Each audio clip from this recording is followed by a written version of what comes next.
بسم اللہ الرحمن الرحیم الحمدللہ وکفا والصلاة والسلام علی رسولہ المصطفیٰ اما بعد ولو سلم العبد مباح الدم بجنایة عند الغاصب او عند البائع بعد البيع فإن هلك عند المالك أو المشتري لزمه الثمن وبرئ الغاصب باعتبار أصل الأداء وإن قتل بتلك الجناية استند الهلاك إلى أول سببه فصار كأنه لم يوجد الأداء عند أبي حنيفة رحمه الله تعالى۔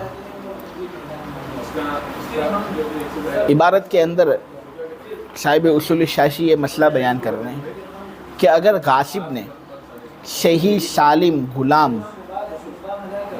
مالک سے غصب کیا، اس نے دادا گیری کی مالک کے ساتھ، اور مالک کا جو غلام تھا بالکل صحیح سالم تھا، غاصب نے صحیح سالم غلام مالک سے غصب کر لیا۔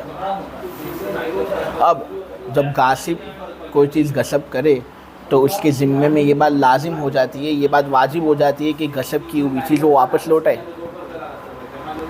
ذمے میں جس طرح واجب ہوئی ہے اگر وہ اس طرح اس کو لوٹاتا ہے، کیفیت کے اندر کچھ کمی نہیں کرتا، صفت میں کچھ کمی نہیں کرتا، تو یہ ادا ہے کامل۔ اور اگر صفت کے اندر کچھ کمی ہو جاتی ہے، کیفیت میں کچھ کمی ہو جاتی ہے، اور پھر وہ مستحق کے پاس عین واجب کو سپرد کرتا ہے تو یہ ادائے قاصر ہوگا۔ قاصر اگرچہ نقصان والا ہوتا ہے لیکن ادائیگی کا معنی اس کے اندر ہوتا ہے آدمی اپنے ذمے سے ادائے قاصر کرنے کی وجہ سے بری سمجھا جائے گا۔ تو مسئلہ یہ ہے کہ غاصب نے صحیح سالم غلام مالک سے غصب کیا، پھر ہوا یہ کہ اس غلام نے غاصب کی ملکیت میں کسی دوسرے آدمی کو جان بوجھ کر اس نے قتل کر دیا، جرم کر دیا، اور اس جرم کو کر لینے کی وجہ سے اس کو قتل کیا جانا حلال ہو گیا، مباح ہو گیا۔ یا یہ کہ وہ مرتد ہو گیا، غاصب کے پاس مرتد ہو گیا، اور مرتد ہونے کی وجہ سے اب اس کا قتل کیا جانا حلال ہے۔ پھر غاصب نے اس غلام کو مالک کے حوالے کیا، حالانکہ مالک سے اس نے جو غلام غصب کیا تھا وہ تو بالکل صحیح سالم تھا۔ صحیح سالم غلام غصب کرنے کے بعد اس کے یہاں پر اس غلام کے اندر ایک عیب پیدا ہوا، اس طرح کہ اس کے یہاں وہ غلام جنایت کی وجہ سے مباح الدم ہو گیا، اس نے کسی کو قتل کر دیا یا وہ مرتد ہو گیا، جس کی وجہ سے اب اس کو قتل کیا جانا حلال ہے۔ تو اگر وہ اس طرح غلام مالک کے حوالے کرتا ہے تو مالک کے حوالے کرنے کی وجہ سے یہ ادائیگی متحقق ہو جائے گی، یہ ادائے قاصر ہے۔ مالک کو اولاً اختیار ہوگا کہ اگر وہ چاہے تو وہ اس کو قبول کرے، اور اگر چاہے تو وہ کہہ دے غاصب کو کہ نہیں تو اس کو لے لے بھائی، مجھے غلام کی اب قیمت دے دے۔ لیکن اگر اس نے عیب پر صبر کیا اور وہ غلام مالک نے قبول کر لیا تو غاصب کی جانب سے ادائیگی متحقق ہو گئی۔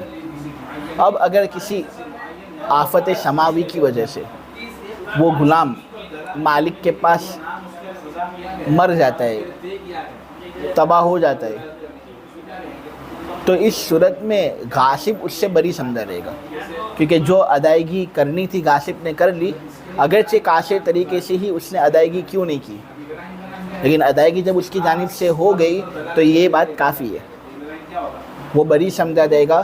اب آفت سماوی کی وجہ سے اگر مالک کے پاس وہ غلام قتل ہوتا ہے یا غلام مر جاتا ہے، تباہ ہوتا ہے، جو بھی صورت اس کے ساتھ پیش ہوتی ہے، غاصب کا اس میں کوئی دخل نہیں۔ غاصب کا غصب کرنے کی وجہ سے وہ سب امور نہیں ہوئے، وہ تو آفت سماوی کی وجہ سے ہوئے، لہٰذا غاصب پر اس کا ذمہ نہیں آئے گا۔ مالک اب غاصب کے پاس جا کر یہ نہیں کہہ سکتا کہ تیری وجہ سے غلام ہلاک ہوا ہے، تیری وجہ سے اس غلام پر موت طاری ہوئی، اس لیے اب تو اس غلام کی قیمت مجھے دے۔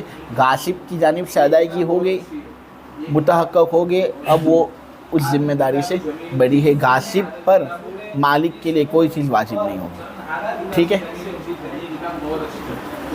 کیونکہ ادائیگی اگرچہ قاصر طریق سے بھی کیوں نہ ہو ادائیگی ہوتی ہے، ادائیگی سے آدمی بری ہو جائے گا۔ لیکن ہوا یہ کہ اگر اس مباح الدم بالجنایت غلام کو مالک کے پاس قتل کیا گیا جنایت کی وجہ سے، جو جنایت غاصب کے یہاں پر پائی گئی تھی، کیونکہ میں نے آپ لوگوں کے سامنے یہ بات کہی نہیں کہ مالک کے پاس وہ غلام بالکل صحیح سالم تھا، اس نے کوئی جنایت کی نہیں، لیکن غاصب نے جب اس کو غصب کیا تو غاصب کے قبضے میں رہ کر اس غلام نے جنایت کی۔ یا تو اس کا جرم ارتداد تھا کہ مرتد ہو گیا، یا اس کا جرم یہ تھا کہ اس نے کسی دوسرے آدمی کو جان بوجھ کر قتل کر دیا تھا۔ اب کسی دوسرے آدمی کو جان بوجھ کر قتل کرے گا، مرتد ہو جائے گا، تو اس صورت میں اس کا خون حلال ہے یا نہیں؟ اب حکومت کی طرف سے اس کو قتل کیا جا سکتا ہے۔ ایسا عیبدار غلام اس نے مالک کے حوالے کیا، اور مالک کے یہاں اسی جنایت کی وجہ سے حکومت والوں نے اس کو قتل کر دیا۔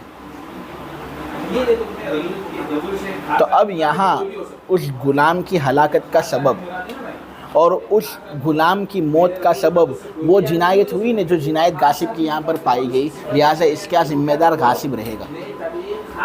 مالک کو اب یہ حق حاصل ہے کہ وہ غاصب کے پاس جائے اور کہے کہ میرے غلام کی جو قیمت ہے نا وہ ادا کر، کیونکہ میرا غلام تیری وجہ سے ہلاک ہوا ہے، اب غاصب پر وہ قیمت ادا کرنی لازم اور ضروری ہوگی۔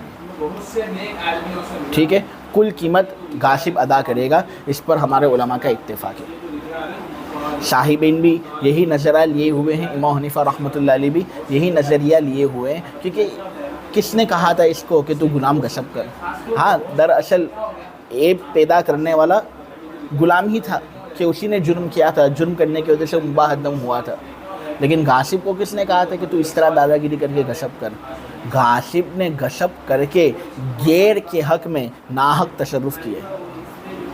اس وجہ سے اب اگر اس عیب کی وجہ سے جو اس کے یہاں پر پیدا ہوا مالک کے قبضے میں رہ کر اس کو قتل کیا جاتا ہے تو مالک کو مطالبے کا حق حاصل ہے اور غاصب پر ضمان واجب ہوگا۔ یہی مسئلہ یہاں صاحب اصول الشافعی بیان کر رہے ہیں۔ ایک اور مسئلہ صاحب اصول الشافعی بیان کر رہے ہیں کہ اگر بائی نے مشتری کے ساتھ ایک ایسے غلام پر عقد کیا جو صحیح سالم تھا، مشتری سامنے تھا، بائی اس کو کہہ رہا ہے کہ یہ غلام لے جا، اچھا صحیح سالم غلام ہے، وانٹڈ غلام نہیں ہے، جرم والا غلام نہیں ہے، عیبدار غلام نہیں ہے، صحیح سالم غلام ہے۔ مشتری نے کہا ٹھیک ہے، مجھے قبول ہے، سودا کر لیتے اپنے، یہ غلام کسی کو بیچنا مت، میں نے خرید لیا تم سے، کیا تم بیچنے پر راضی ہو؟ بائی نے کہا میں بیچنے پر راضی ہوں، ایجاب قبول ہو گیا، سودا ہو گیا۔ پھر مشتری کہتا ہے کہ اس پر میں قبضہ کرنے کے لیے 3 دن بعد آؤں گا، 3 دن بعد آ کر یہ غلام میں لے جاؤں گا۔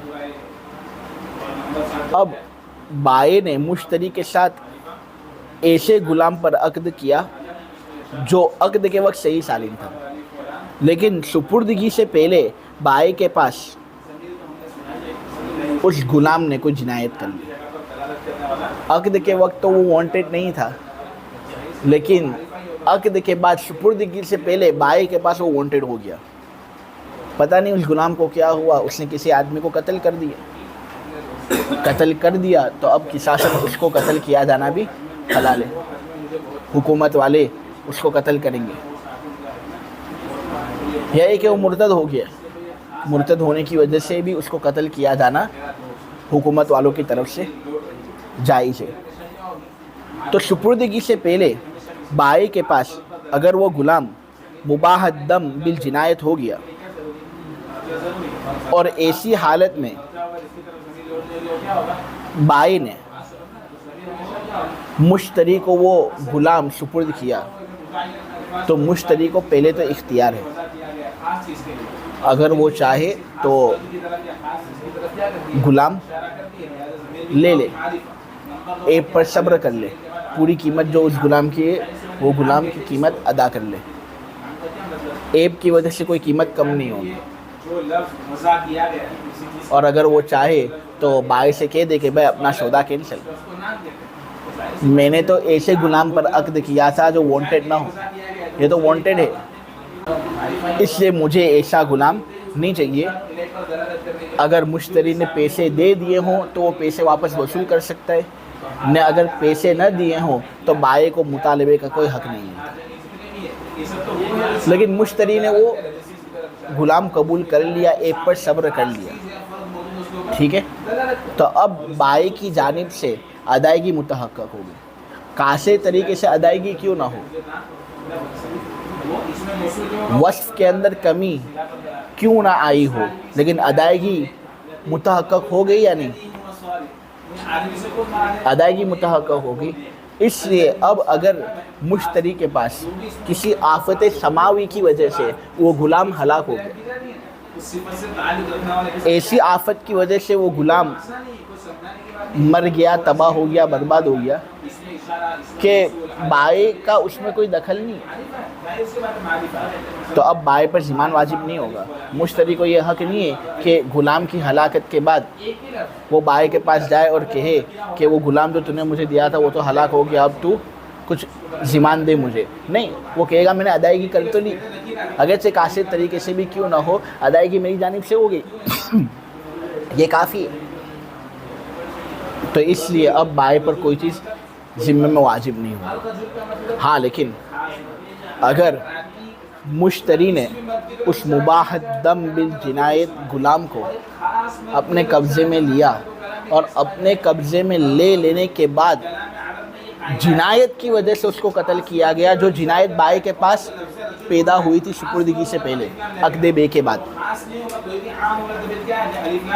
اس جنایت کی وجہ سے اس کو قتل کیا گیا, حکومت والے آئے, اس کو اٹھا کر لے گئے, اس کو قتل کر دیا, تو اب مشتری کو یہ حق حاصل ہے کہ وہ بائع کے پاس جائے اور بائع کو کہے کہ میں نے جو سمن تجھے دیے تھے نا وہ سمن تو مجھے واپس کر, کل قیمت واپس کر, کیونکہ تیرا غلام میرے پاس ہلاک ہوا اور وجہ وہ جنایت تھی جو جنایت تیرے یہاں پر پیدا ہوئی تھی, اس سے میرے پورے پیسے تو مجھے واپس ادا کر. یا یہ کہ اگر اس نے سمن ابھی تک ادا نہیں کیا اس غلام کا, تو مشتری پر اب سمن کی ادائیگی لازم نہیں ہوگی. آپ سمجھے؟ امام ابو حنیفہ رحمۃ اللہ علیہ کا نظریہ اس سلسلے میں یہی ہے. صاحبین البتہ اس سلسلے میں یہ کہتے ہیں کہ اگر مشتری کے پاس مباح الدم بالجنایت غلام قتل کیا گیا اس جنایت کی وجہ سے جو بائع کے یہاں پر پیدا ہوئی تھی سپردگی سے پہلے عقد بے کے بعد, تو اس صورت میں مشتری بائع سے کل قیمت وصول کر نہیں سکتا. صاحبین کیا کہتے ہیں؟ مشتری بائع سے کل قیمت وصول نہیں کر سکتا, اور اگر اس نے سمن نہیں دیے تو وہ کل قیمت ساقط نہیں ہوگی, بلکہ صاحبین کی یہاں پر تفصیل ہے. وہ یہ کہتے ہیں کہ مباح الدم غلام اور غیر مباح الدم غلام, مباح الدم غلام اور وہ غلام جو صحیح سالم ہو, وانٹڈ نہ ہو, غیر مباح الدم ہو, اس کو قتل کیا جانا جائز نہ ہو, ان کی قیمت میں جو تفاوت ہوگا نا اس کو مشتری بائع سے وصول کرے گا یا سمن کی ادائیگی میں کم کرے گا. صاحبین کا نظریہ سمجھے؟ صاحبین کا نظریہ یہ ہے کہ مباح الدم غلام اور غیر مباح الدم غلام کی قیمت میں جو تفاوت ہوگا اس کو مشتری بائع سے وصول کرے گا اگر وہ سمن ادا کر چکا, نہ اگر اس نے سمن ادا نہیں کیا تو سمن کی ادائیگی میں وہ اتنی کمی کرے گا. کل قیمت سمن کی ادائیگی سے کم نہیں ہوگی, اور اگر وہ سمن ادا کر چکا تو پورا سمن وصول کرنے کا اس کو حق نہیں ہوگا, جس طرح امام حنیفہ رحمۃ اللہ علیہ کے مذہب میں اس کو یہ حق حاصل ہے. مثلا مشتری نے بائع سے جو مباح الدم بالجنایت غلام خریدا اس کی قیمت 1000 روپے تھی. مشتری نے بائع سے جو مباح الدم بالجنایت غلام خریدا اس کی قیمت 1000 روپے تھی. مارکیٹ کے اندر اور تلاش کیا گیا تو یہ بات معلوم ہوئی کہ جو غیر مباح الدم بالجنایت ہوتا ہے نا اس کی قیمت 1500 روپے ہوتی ہے. تو اب ان دو قیمت ہے نا 1000 اور 1500, ان کے درمیان جو تفاوت ہے یعنی 500 روپے. صاحبین کہتے ہیں کہ 500 روپے وصول کرنے کا حق مشتری کو ہوگا, وہ کل قیمت وصول نہیں کر سکتا.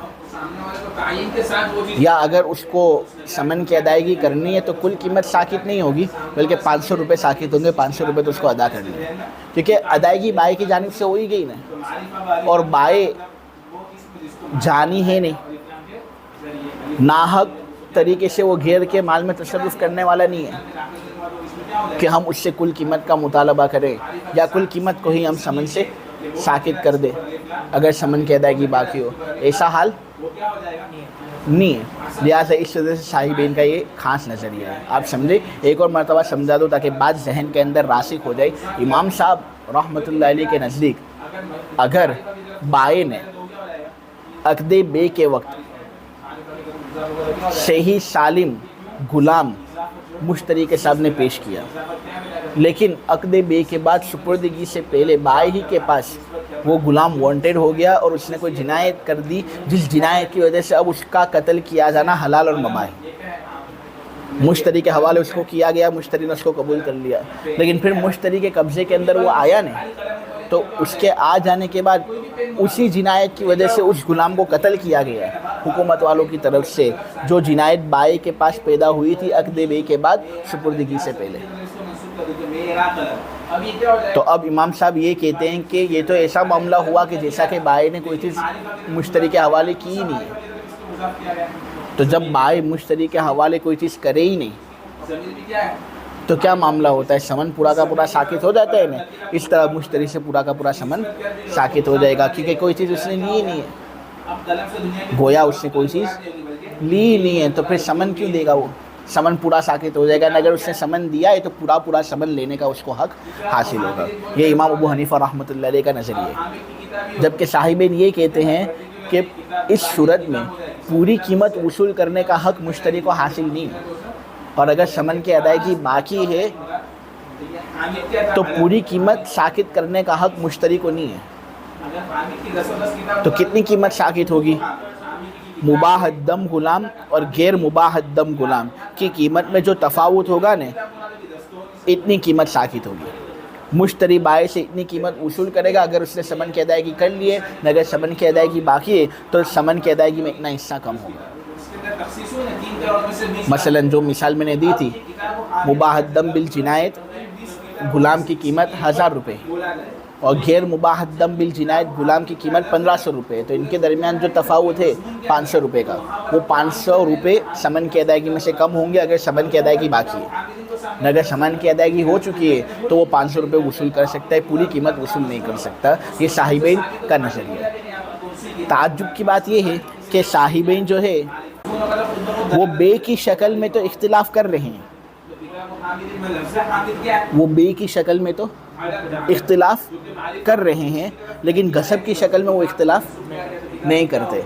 یعنی اگر کسی غاصب نے مالک کے پاس سے شیء مغصوب کو غصب کیا اور وہ اس وقت صحیح سالم تھی، اور پھر غاصب کی ملکیت کے اندر رہ کر شیء مغصوب مباح الدم بالجنایت ہو گیا، اور ایسی حالت میں غاصب نے مالک کے حوالے اس شیء مغصوب کو کیا، مالک کے پاس اس جنایت کی وجہ سے شیء مغصوب کو ہلاک کیا گیا جو جنایت غاصب کی یہاں پر پائی گئی تھی، تو اب یہاں غاصب پر ضمان آئے گا۔ مالک غاصب کے پاس جائے گا اور کہے گا میرے غلام کی پوری قیمت ادا کرو۔ امام صاحب کا نظریہ بھی یہی ہے اور صاحبین کا نظریہ اس مسئلے میں بھی یہی ہے۔ وہ اس مسئلے میں یہ نہیں کہتے کہ جو مباح الدم شیء مغصوب ہے اور جو غیر مباح الدم شیء مغصوب ہے اس کے درمیان جو تفاوت ہو اتنی ہی مقدار کا وہ ضمان بھرے گا، نہیں، یہاں پر تو وہ کہتے ہیں کل قیمت کا وہ ضمان دے گا۔ اور وجہ صاحبین کی اس مسئلے میں یہ ہے کہ غاصب جانی ہوتا ہے۔ کیا ہوتا ہے؟ وہ جانی، وہ ناحق غیر کے مال میں تصرف کرنے والا ہوتا ہے، لہٰذا اس کے حق میں کوئی تخفیف پیدا نہیں کی جائے گی، اس کو تو کل قیمت کا ضمان دینا ہوگا۔ ٹھیک ہے، تو یہ مسئلہ آپ کے سامنے بیان کیا۔ اس عبارت کے اندر جو عند ابی حنیفہ تھا کی قید لگائی گئی، وہ اسی لیے لگائی گئی تاکہ صاحبین کا اختلاف ہمارے سامنے واضح ہو، جو میں نے آپ کے سامنے واضح کیا۔ اب ایک اعتراض ہوتا ہے، اعتراض یہ ہوتا ہے کہ یہاں جو مسئلہ آپ کے سامنے ابھی بیان ہوا وہ وجوب ضمان کے متعلق مسئلہ ہے، کس پر کب ضمان آئے گا، کتنا ضمان آئے گا، اس کے متعلق یہ مسئلہ تھا۔ حالانکہ بیان تو ادائے کاشر کے حکم پر چل رہا ہے، کل سے بیان ادائے کاشر کے حکم پر چل رہا ہے۔ ادائے کاشر کا حکم کیا ہے؟ ادائے کاشر کا حکم یہ کہ اگر اس کا مثل ہو تو مثل کے ذریعے سے تلافی کی جائے گی، نہ اگر مثل ہی نہ ہو تو پھر تلافی کا حکم ساقط ہو جائے گا، البتہ ادائے کاشر کرنے کی وجہ سے آدمی گنہگار ہوگا۔ تو ایسی تو کوئی بات یہاں اس مسئلے کے اندر بیان ہوئی نہیں، تو ہم اس کا جواب یہ دیتے ہیں کہ نہیں، ضمناً یہ بات آ گئی، ادائے کاشر کا حکم ضمناً یہاں پر آ گیا۔ وہ کس طرح آیا کہ دیکھو، ادائے کاشر کا حکم یہ ہے کہ مثل کے ذریعے سے اگر تلافی ہو سکتی ہو تو ہم تلافی کریں گے، نہ اگر تلافی نہ ہو سکتی ہو، اس طرح کے مثل ہی نہیں ہے تو تلافی کا حکم ساقط ہو جائے گا۔ یہاں پر تلافی کا حکم ساقط ہوا کہ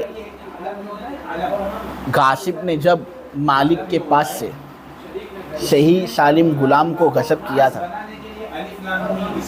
اور پھر غاصب کے پاس وہ صحیح سالم غلام مباح الدم بالجنایت ہو گیا، اور ایسی ہی حالت میں غاصب نے مالک کو وہ غلام حوالے کیا، تو اب مالک کو اختیار ہے، یا تو وہ غاصب کو غلام واپس کر دے اور پوری قیمت شیء مغصوب کی غاصب کے پاس سے لے لے، یا یہ کہ وہ صبر کر لے ایپ پر اور کوئی ضمان غاصب پر اس صورت میں واجب نہ ہو۔ ہم یہ کہتے ہیں کہ یہاں جب وہ ایپ پر صبر کرتا ہے اور مالک اس شیء مغصوب غلام کو جو مباح الدم بالجنایت غاصب کے پاس ہو گیا ہے وہ لے لیتا ہے، تو کیا کوئی الگ ضمان غاصب پر واجب ہوتا ہے؟ واجب نہیں ہوتا نہیں، کیوں؟ کیونکہ مباح الدم بالجنایت جو ہے نا، یہ ایک وصف ہے اور اس وصف کا کوئی مثل نہیں، غاصب کی جانب سے ادائیگی قاصر طریقے سے ہوئی ہے، ٹھیک ہے۔ اب اگر اس کا مثل ہوتا نا تو ہم اس کی تلافی کرتے، لیکن اس کا مثل نہیں ہے تو تلافی کا حکم ساقط رہے گا۔ مثل کیوں نہیں ہے؟ کیونکہ جو مباح الدم بالجنایت اس کے پاس غلام ہوا تو یہ ایک وصف ہے، اور وصف کا نہ کوئی مثل صوری ہے نہ کوئی مثل معنوی ہے۔ مثل صوری اس لیے نہیں کیونکہ وصف ایک ایسی چیز ہے جو ذات کی محتاج ہوتی ہے، ذات کے بغیر وصف پایا نہیں جا سکتا۔ اگر ہم اس ذات سے وصف کو الگ کر دیں گے تو پھر اس کا کوئی وجود ہوگا ہی نہیں کہ ہم اس کا کوئی مثل صوری تلاش کر سکیں، آپ سمجھے؟ تو وصف کا مثل صوری تو ہے نہیں، اور اس کا کوئی مثل معنوی بھی نہیں، یعنی کوئی قیمت بھی نہیں ہے، کیونکہ شریعت میں ہمیں اس بات کی کوئی ہدایت نہیں دی گئی۔ نبی کریم صلی اللہ علیہ وسلم اور اللہ کی جانب سے اس کا کوئی مثل معنوی متعین نہیں کیا گیا، تو جب اس کا مثل نہیں ہے تو غاصب پر اور کوئی چیز لازم نہیں ہوگی۔ جب مالک راضی ہے اس غلام پر، وہ اس غلام کو وصول کر لے، کوئی حرج نہیں، غاصب پر کوئی اور تلافی لازم نہیں ہوگی، تو ضمناً ادائے کاشر کا حکم ثابت ہوا نہیں۔ اور اسی طرح ادائے کاشر کا حکم ضمناً بائی مشتری والی صورت میں بھی ثابت ہوگا کہ بائی نے مشتری کے ساتھ عقد بے کیا اور عقد بے ہوا صحیح سالم مبی پر، اس وقت وہ غلام جو تھا وہ مباح الدم بالجنایت نہیں تھا، لیکن عقد کے بعد سپردگی سے پہلے بائی کے پاس وہ مباح الدم بالجنایت ہو گیا، اس نے کوئی جرم کر لیا، اس جرم کی وجہ سے اب اس کو قتل کیا جانا حلال ہو گیا، اور اس نے اسی طرح مشتری کے حوالے کر دیا۔ اب مشتری کو اختیار ہے، یا تو وہ عقد کو توڑ دے اور اپنے آپ سے سمن ساقط کر دے، اگر اس نے سمن کی ادائیگی نہیں کی، نے سمن کی ادائیگی کر لی ہے تو بائی سے سمن وصول کر لے، یا یہ کہ وہ یہ کہہ سکتا ہے کہ بھائی دے دو، کوئی حرج نہیں، کل قیمت لے لو اس غلام کی، میں ایپ پر صبر کر دوں، ٹھیک ہے۔ اب اگر مشتری اس طرح غلام کو اپنی ملکیت میں لے لیتا ہے، ایپ پر صبر کر لیتا ہے، تو اب بائی پر ادائے کاسر کا تحقق ہو گیا، اس نے ادائے کاسر کر لیا، اب مزید کوئی تلافی اس پر واجب نہیں ہوگی، کوئی ضمان اس پر نہیں آئے گا ایپ کو پیدا کرنے کی وجہ سے۔ کیوں؟ کیونکہ یہ جو مباح الدم بالجنایت ہے ایک ایسا وصف ہے کہ اس کا نہ کوئی مثل صوری ہے نہ مثل معنوی ہے، کوئی قیمت بھی نہیں ہے شریعت کی جانب سے جو ہماری رہنمائی کرے کہ اگر غلام کے اندر یہ وصف کم ہو تو اس کی اتنی قیمت، کوئی مثل صوری نہیں، کوئی مثل معنوی نہیں. جب مثلی نہیں تو تلافی کا حکم ساقط ہو جائے گا. بائی کو جو گناہ ملنا ہے وہ تو ملے گا، اس کے لیے اس کو توبہ استغفار کرنا چاہیے، مشتری سے معافی مانگنی چاہیے، لیکن مزید کوئی اور چیز بائی کے اوپر واجب نہیں ہوگی. ٹھیک ہے، تو ادائے قاصر کا حکم ضمناً اس مسئلے کے اندر ثابت ہو گیا، تو اس کا ماقبل سے تعلق بالکل باقی ہے. اب ترجمہ کر لیتے ہیں. وَلَوْ سَلَّمَ الْعَبْدَ، اگر بائع یا غاصب نے ایسے غلام کو مشتری یا مالک کے حوالے کیا جس کا قتل کیا جانا اس جنایت کی وجہ سے حلال تھا. جو جنایت غاصب کے پاس پائی گئی یا بائع کے پاس پائی گئی بے کے بعد، اگر بائع یا غاصب نے ایسے غلام کو مشتری یا مالک کے حوالے کیا، اگر بائع یا غاصب نے ایسے غلام کو مشتری یا مالک کے حوالے کیا جس کا قتل کیا جانا اس جنایت کی وجہ سے حلال تھا جو غاصب کے پاس پایا گیا یا بے کے بعد بائع کے پاس پایا گیا. چنانچہ اگر مالک کے پاس یا مشتری کے پاس وہ مباح الدم بالجنایت غلام ہلاک ہو گیا کسی آفت سماوی کی وجہ سے، ان دونوں کے اس مباح الدم غلام کو واپس کرنے سے پہلے تو مشتری پر ثمن کی ادائیگی لازم ہوگی اور غاصب اصل ادا کے پائے جانے کی وجہ سے بری سمجھا دے گا. بائع بھی بری سمجھا دے گا، غاصب بھی بری سمجھا دے گا. ٹھیک ہے، اور اگر اس جنایت کی وجہ سے مباح الدم بالجنایت کو قتل کیا گیا، اور اگر مباح الدم بالجنایت غلام کو اس جنایت کی وجہ سے قتل کیا گیا جو بائع یا غاصب کے پاس متحقق ہوئی تھی، تو ہلاکت اس کے پہلے سبب کی طرف منسوب ہوگی. یعنی یہ بات مانی جائے گی کہ ہلاکت جنایت کی وجہ سے ہوئی جو جنایت بائع یا غاصب کے پاس ہوئی تھی. تو یہ ایسا ہی ہو گیا جیسا کہ ادائیگی موجود ہوئی نہیں امام ابو حنیفہ رحمۃ اللہ علیہ کے نزدیک. لہٰذا اس پر وہ مسئلہ متفرع ہوگا کہ اب امام صاحب کے نزدیک کل قیمت مشتری بائع سے وصول کرے گا، مالک غاصب سے وصول کرے گا. اگر مشتری نے ثمن ادا نہیں کیا تو ثمن اتنا اس کا ساقط ہو جائے گا پورا کا پورا. والمقصوبۃ اذا ردت حاملا بفعل عند الغاصب فماتت بالولادۃ عند المالک لا يبرأ الغاصب عن الضمان عند ابی حنیفہ رحمہ اللہ تعالی.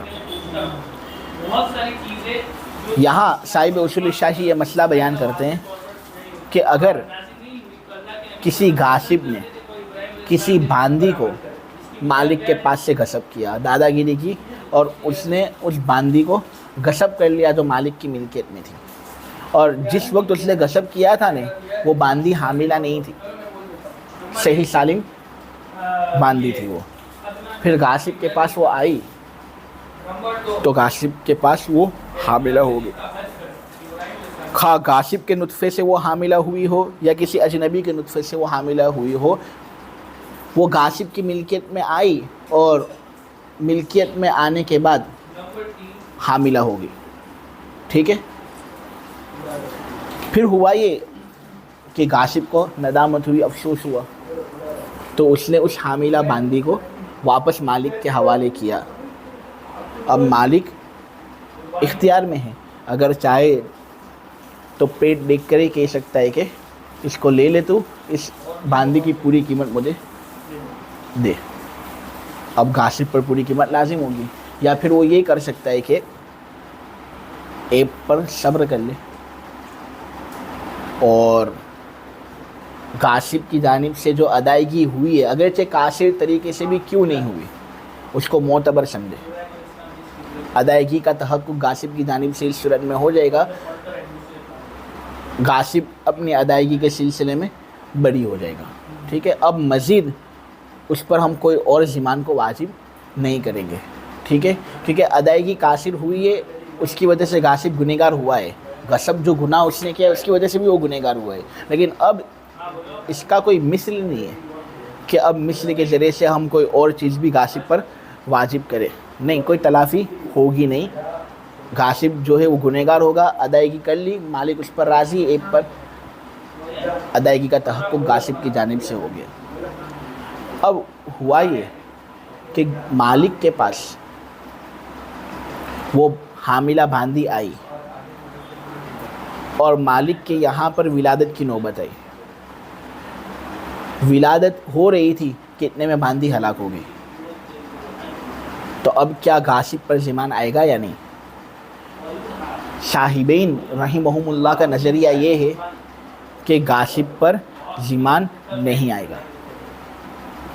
صاحبین رحمہم اللہ کا نظریہ یہ ہے کہ غاصب پر ضمان نہیں آئے گا, کیونکہ باندی کی ہلاکت کا سبب ولادت ہے اور ولادت مالک کے پاس ہوئی, لہٰذا یہ مالک کا لک آؤٹ تھا, غاصب کا لک آؤٹ نہیں. مالک نے اپنا خود نقصان کیا ہے, غاصب پر ہم مالک کے نقصان کو تھوپ نہیں سکتے.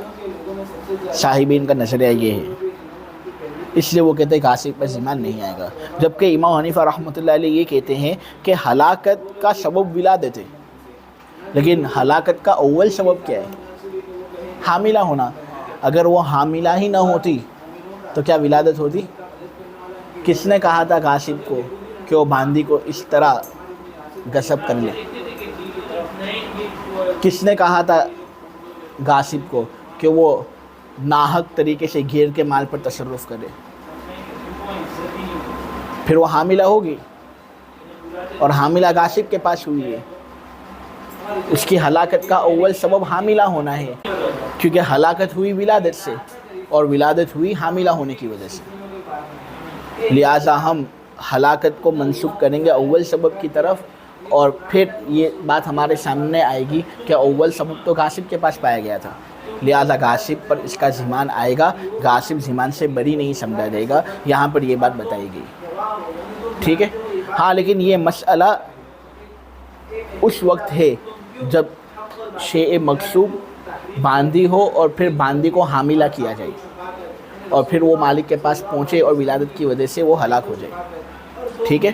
ورنہ اگر غاصب نے مالک کے پاس سے باندی غصب کی, غاصب نے مالک کے پاس سے باندی غصب کی اور پھر غاصب کے پاس جب وہ باندی آئی تو باندی حاملہ نہیں ہوئی بلکہ اس نے کسی کو قتل کر دیا.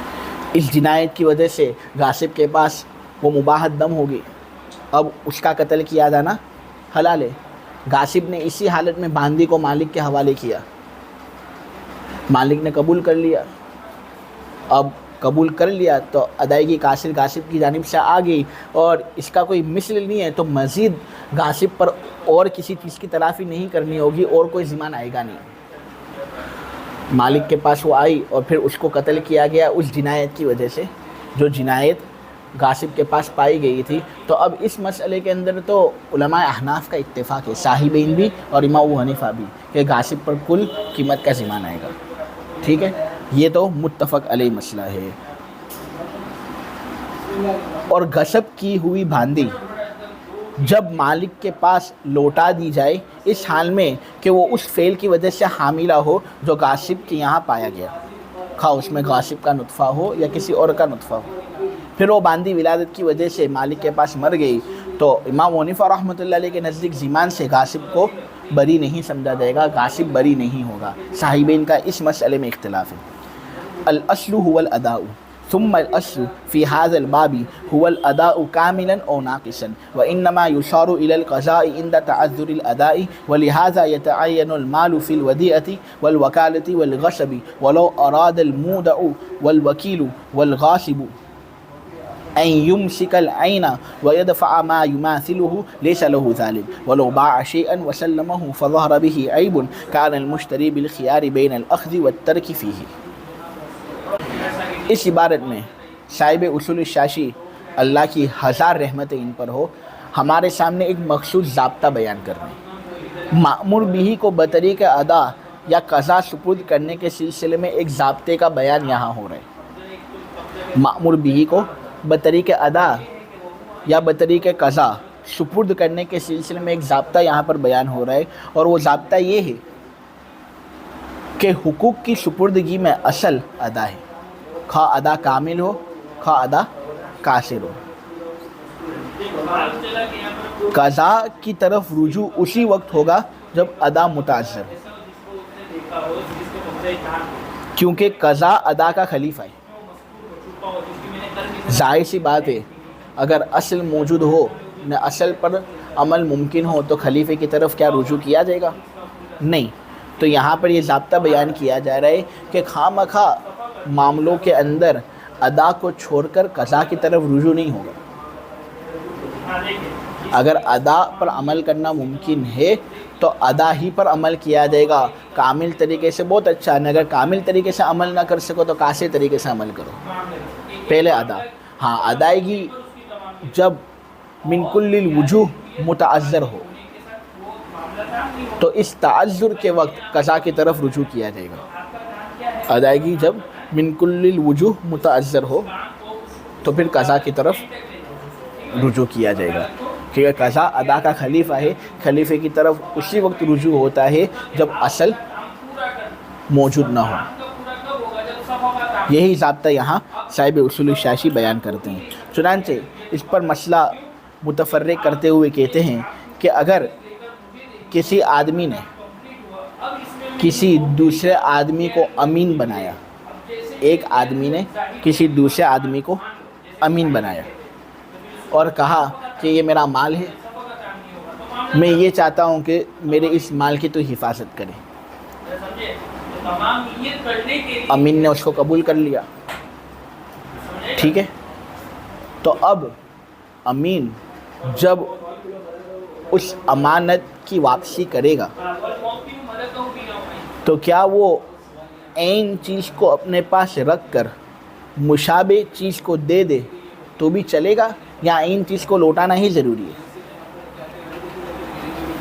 تو ہم کیا کہتے ہیں کہ اگر کسی آدمی نے کسی امین کے پاس اپنا مخصوص سامان رکھوایا اور کہا کہ فلاں وقت مجھے یہ واپس دے دینا، اب امین وہ چیز تو اپنے پاس رکھ لیتا ہے عین چیز کو، اور اس سے ملتی جلتی چیز ایگزیکٹ ڈپلیکیٹ بھی کیوں نہ ہو وہ چیز وہ سامنے والے شخص کو دیتا ہے، تو اس صورت میں ادا پر عمل کے باوجود قضا کی طرف رجوع ہو رہا ہے یا نہیں؟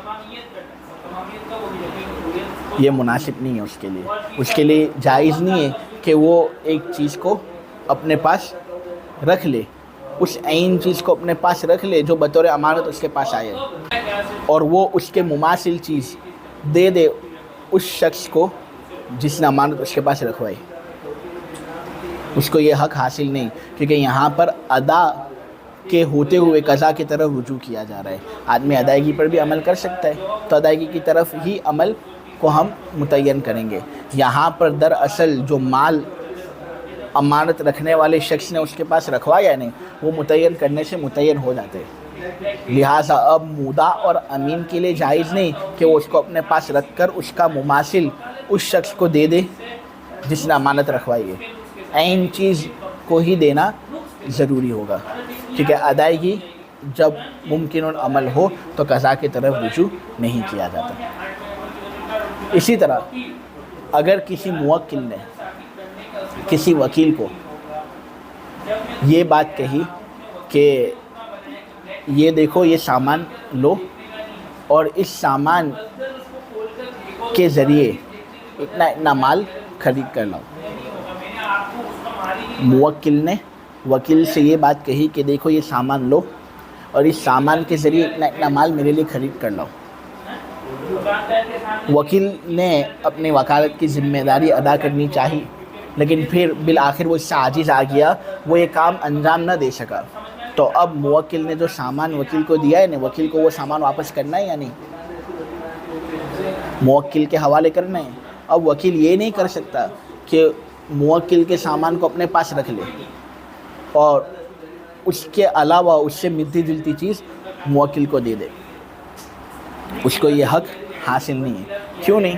کیونکہ یہاں ادا کے ممکن العمل ہونے کے وقت قضا کی طرف رجوع کیا جا رہا ہے، اور جب ادا پر عمل متعذر نہ ہو تب قضا کی طرف رجوع کرنا جائز نہیں۔ وکیل جب عین چیز لوٹانے پر قادر ہے تو ہم اس کو یہی کہیں گے تو عین چیز ہی لوٹا، اس کے لیے یہ جائز نہیں کہ وہ ایسی چیز موکل کو لوٹائے جو اس سے ملتی جلتی اور عین چیز اپنے پاس روکے رکھے. نہیں, عین چیز موکل نے وکیل کو دی ہے, وکیل کی ذمہ داری ہے کہ وہ اسی عین چیز کو موکل کے پاس لوٹائے, کیونکہ وہ متعین کرنے سے متعین ہو جاتا ہے. اسی طرح اگر کسی غاصب نے مالک کے پاس سے کوئی چیز غصب کی, ایک عین چیز اس نے غصب کی, اب غاصب پر یہ بات ضروری اور لازم ہے کہ اسی عین شیء مغصوب کو وہ مالک کے حوالے کرے, کیونکہ وہ متعین کرنے سے متعین ہو جاتا ہے. وہ یہ کرے کہ عین مغصوب چیز اپنے پاس رکھ لے, اس سے ملتی جلتی چیز مالک کو واپس دے دے, اس کو یہ کرنے کا اختیار نہیں ہے, کیونکہ یہ قضا ہے. ادائیگی پر عمل کیا یہاں پر متعذر ہے؟ جب ادائیگی پر عمل متعذر نہیں تو قضا کی طرف رجوع ہو کس طرح رہا ہے؟ حالانکہ قضا کی طرف تو رجوع اسی وقت ہوتا ہے جب ادائیگی متعذر ہو. یہاں پر ادائیگی متعذر نہیں تو ادائیگی ہی کریں گے ہم, کامل طریقے سے یا ناقص طریقے سے. ٹھیک ہے, یہی مسئلہ یہاں پر صاحب اصول الشاشی نے بیان کیا. ایک فائدے کی بات آپ لوگوں کے سامنے میں بیان کر دوں, وہ یہ ہے کہ آدمی سمجھے کہ ودیعت اور امانت میں کیا فرق ہے. یہاں ودیعت کا لفظ آیا ہے, امانت کا لفظ نہیں. تو ودیعت اور امانت کے درمیان فرق جو ہے وہ آدمی سمجھے. پہلے تو یہ سمجھے کہ ودیعت جو ہے وہ خاص ہے, امانت کا مفہوم عام ہے. وہ چیز جس کو بالقصد کسی کو برائے حفاظت دیا جائے وہ ودیعت ہے. کسی چیز کو ارادے کے ساتھ برائے حفاظت کسی کو دیا جائے اس کو ودیعت کہتے ہیں. یہ میرا چشمہ ہے بھائی, اس کی حفاظت کرنا اور چند دنوں بعد مجھے یہ واپس کر دینا, ٹھیک ہے؟ تو یہ کیا ہوا؟ ودیعت ہوا. آپ سمجھے؟ تو ودیعت کہتے ہیں ایک چیز کو جس کو ارادے کے ساتھ کسی آدمی کے حوالے کیا جائے اس نیت سے کہ وہ دوسرا آدمی اس کی حفاظت کرے. اور امانت کا مفہوم عام ہے, اس مال کو کہتے ہیں جو کسی کے ذمے میں واجب ہو جائے, خواہ وہ جس طریقے سے بھی واجب ہوا. مثلا ایک چادر کسی آدمی نے سکھائی تھی, چادر سوکھ رہی تھی, اتنے میں ہوا کا جھونکا آیا اور چادر اڑ کر تمہارے گھر میں آ گئی. تو اب یہ چادر تمہارے پاس امانت ہے. اب کیا وہ تمہارے گھر آیا تھا اور اس نے یہ ارادہ ظاہر کیا تھا کہ تو اس کی حفاظت میں لے کر؟ نہیں, اتفاق سے تمہارے ذمے میں اب اس کی ادائیگی واجب ہوگی, تو یہ امانت. تو ودیعت اور امانت کے درمیان یہ ایک فرق تھا جس کی وضاحت میں نے آپ کے سامنے کی. اب ودیعت, وکالت اور غصب میں مال متعین کرنے سے متعین ہو جاتا ہے, اس کا ثبوت ہوا. امام ابو حنیفہ رحمۃ اللہ علیہ کے نزدیک ودیعت, وکالت اور غصب میں اگرچہ مال متعین کرنے سے متعین ہو جاتا ہے, لیکن عقود اور فسوق میں امام صاحب کے نزدیک مال متعین کرنے سے متعین نہیں ہوتا. عقود اور فسوق میں امام ابو حنیفہ رحمۃ اللہ علیہ کے نزدیک مال متعین کرنے سے متعین نہیں ہوتا. چنانچہ مشتری کو یہ اجازت ہے کہ بائع کو جو دراہم دکھا کر عقد کیا تھا اس نے کہ دیکھ یہ مبی مجھے دے دے, میں تجھے یہ دراہم دوں گا, تو مشتری کو اجازت ہے کہ بائع کو جو دراہم دکھا کر اس نے عقد کیا تھا وہ اس کے علاوہ دراہم اس کو دے دے, کیونکہ یہ عقود کا معاملہ ہے اور اس عقد کے اندر مال متعین کرنے سے متعین نہیں ہوتا. اس کے علاوہ دیگر دراہم بھی اگر وہ دینا چاہے تو دے سکتا ہے. اسی طرح اگر فسخ بے کی نوبت آئے اور بائع مشتری کے دیے ہوئے دراہم خرچ کر چکا, فسخ بے کی نوبت آئے اور بائع مشتری کے دیے ہوئے دراہم خرچ کر چکا, تو اب مشتری کو پیسے تو دینے ہیں نا, تو ان دراہم کے علاوہ کوئی دوسرے دراہم بھی وہ دے دے تو دے سکتا ہے, کیونکہ مال متعین کرنے سے متعین نہیں ہوتا. البتہ شوافع یہ کہتے ہیں کہ عقود اور فسوق میں بھی مال متعین کرنے سے متعین ہوتا ہے, ہمارے نزدیک نہیں ہوتا. امام شافعی رحمۃ اللہ علیہ کے نزدیک تو ہو جاتا ہے, یہ ان کا خاص نظریہ ہے. آخری مسئلہ یہ ہے کہ اگر کسی آدمی نے مشتری کو کوئی چیز بیچی اور اس نے وہ چیز مشتری کے حوالے کر دیا، پھر مشتری نے جب اس پر قبضہ کر لیا نے تو وہ اس مبی کے اندر ایسے عیب پر ظاہر ہوا جو بائی کے پاس پیدا ہوا تھا۔ تو اب مشتری کو اختیار ہے کہ وہ کل ثمن کے بدلے اس مبی کو لے بھی سکتا ہے، اور اس کو یہ بھی اختیار ہے کہ مبی کو واپس کر دے اور اپنا ثمن لے لے، یا اگر ثمن کی ادائیگی ابھی تک نہیں ہوئی ہے تو اپنا ثمن ساکت کر دے۔ نقصان کی وجہ سے، عیب کی وجہ سے مشتری کو مبی واپس کرنے اور اپنا ثمن لے لینے کا حق حاصل ہے، اور بائی کی طرف سے نفس مبی کی ادائیگی کے پائے جانے کی وجہ سے، اگرچہ ادائے کاسر کے طریقے بھی کیوں نہ ہو، اس کی وجہ سے مشتری کو یہ حق حاصل ہے کہ وہ اس کو رکھ لے اور عیب پر صبر کر لے۔ لیکن یہ چیز ایسی ہے کہ اس کا کوئی مثل نہیں، تو بائی پر مزید کوئی تلافی لازم نہیں ہوگی اور کوئی ضمان واجب نہیں ہوگا، آپ سمجھے؟ تو عیب کی وجہ سے اور نقصان کی وجہ سے مشتری کو مبی واپس کرنے اور اپنا پورا ثمن لے لینے کا حق حاصل ہے، اور بائی کی طرف سے نفس مبی کی ادائیگی پائے جانے کی وجہ سے مشتری کو یہ حق بھی حاصل ہے کہ وہ اس کو رکھ لے اور عیب پر صبر کر لے، اور بائی کی جانب سے ادائیگی کو قاصر طریقے پر بھی صحیح معتبر سمجھ لے۔ البتہ مشتری کو مثل مبی کا مطالبہ کرنے کا اختیار نہیں۔ مشتری یہ نہیں کہہ سکتا کہ دیکھ اس کے اندر تو عیب ہے، لہٰذا اب اس کے جیسی اور مبی تجھ کو دینا مجھے لازم۔ مثل مبی کا مطالبہ کرنے کا اس کو اختیار حاصل نہیں، کیونکہ یہاں پر قاصر طریقے سے بھی ادائیگی کا تصور ممکن ہے نہیں کہ وہ عیب دار مبی قبول کر لے، تو ادائیگی جب تک تصور کے اندر ہوگی تب تک قضا کی طرف اور مثل مبی کی طرف رجوع نہیں ہوگا۔ تو مشتری کو مثل مبی کا مطالبہ کرنے کا اختیار نہیں، وہ یہ نہیں کہہ سکتا کہ یہ مبی لے لے تو اس کے علاوہ دوسرے مبی مجھے دے جو اس کا مثل ہو، کیونکہ یہ تو قضا ہوا۔ یہاں پر یہ بھی تو ہو سکتا ہے کہ اس عقد کے اندر مشتری وہ عیب دار مبی قبول کر لے اور ادائے قاصر کے طریقے پر اس کو معتبر سمجھے، تو ادائے قاصر بھی ممکن ہے نا یہاں پر، تو پھر ہم مثل مبی کی طرف کیوں رجوع ہو، اس کی طرف کیوں ہم مراجعات کریں؟ یہ تو قضا ہے، اور قضا تو اس وقت ہوتا ہے جب ادائے کامل بھی متعذر ہو، ادائے قاصر بھی متعذر ہو۔ یہاں پر اگرچہ ادائے کامل متعذر ہے لیکن ادائے قاصر کیا متعذر ہے؟ متعذر نہیں ہے۔ جب ادائے قاصر ہو سکتی ہے تو پھر مثل مبی اور قضا کی طرف رجوع نہیں کیا جا سکتا۔ ہاں اگر مثل مبی مشتری چاہتا ہو تو اس کے لیے عقد جدید کر سکتا ہے، لیکن اسی عقد کے اندر اس کو داخل نہیں کر سکتا۔